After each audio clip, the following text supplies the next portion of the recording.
This is the history of Britain in 3 minutes from the beginning. Every time the topic of immigration or migration comes up in Britain, the conversation starts far too late. So let's do this properly. The first humans arrived in what we now call Britain nearly 900,000 years ago. There was no Britain, no England, no borders. This land was called Doggerland. It was connected to Europe and people moved with climate and survival. Movement isn't new here, it's the foundation. And by about 40,000 years ago, modern humans arrived. In Wales, we find the Red Lady of Paverland, actually a man who was said to have lived 33,000 years ago. Research linked to the University of Liverpool and University of Coimbra showed that attempts to frame him as some ancient Welsh ancestor just don't hold up.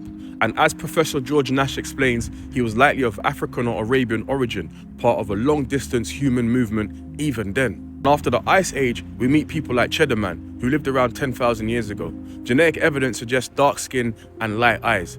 These communities lived across Britain and Doggerland, connecting Britain to Europe. And around 6,000 years ago, farming arrived from the Middle East via Europe.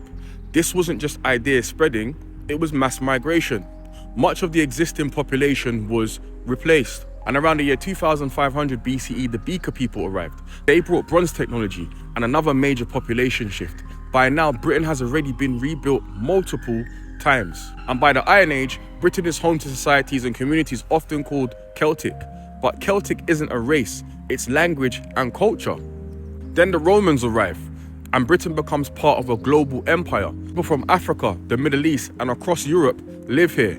Yes, Africans lived in Roman Britain, and that's very much documented. And after the Romans come the Angles, the Jutes, and the Saxons, then the Vikings, and then the Normans. No group replaces everyone, they mix.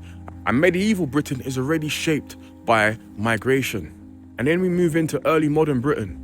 This is where we see Black Tudors, West African and North African sailors, Jewish communities returning, European migrants and refugees, Huguenots from France, people from the Low Countries, skilled workers, traders, musicians. Britain was diverse before empire. And as Britain builds an empire, movement increases, but belonging becomes conditional.